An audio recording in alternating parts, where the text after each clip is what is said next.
Good morning from the dawning Horseshoe Bay, Vancouver.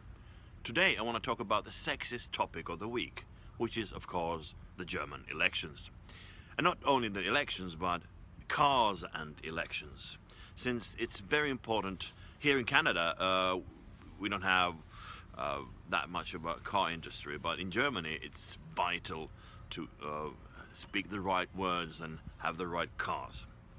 The Monocle magazine had an interesting article on this topic.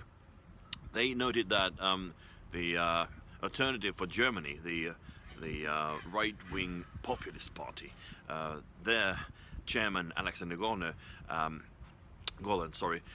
has a British car, well owned by the Indians, but still Jaguar S-Type, which is kind of peculiar since they are trying to reach the working man's vote in Germany.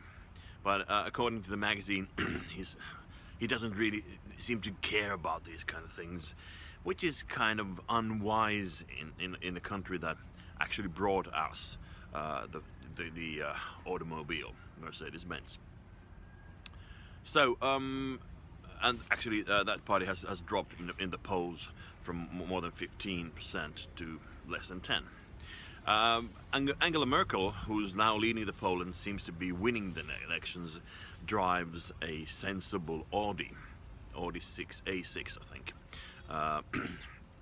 which is a good choice. It's not flashy BMW, it's not even flashy Mercedes-Benz. It's a bit boring perhaps, but also a sensible Audi.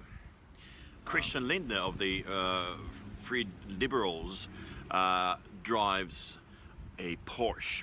He's a younger generation guy who's actually, if they do really well in the elections, might even be in a coalition government with Merkel, but still perhaps younger generation guy who's been the youngest in this and that and not in the politics.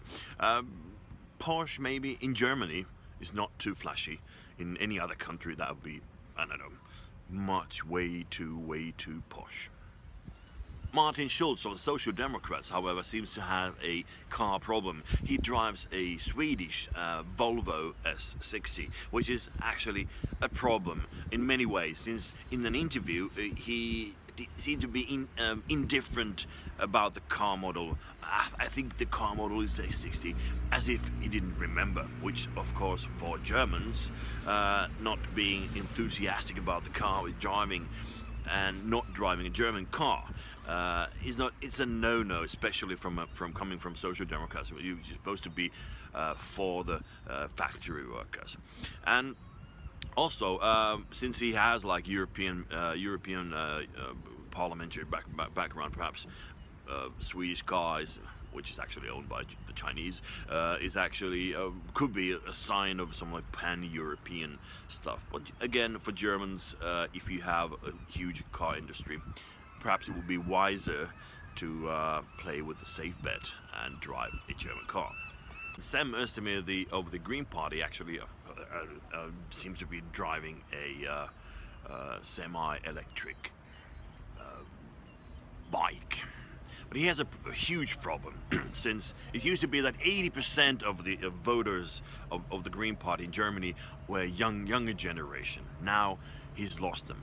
Trying to be more too centrist, only 10% of the Greens are from younger generation, and actually Angela Merkel with pro same-sex marriage policy actually is getting more and more younger votes.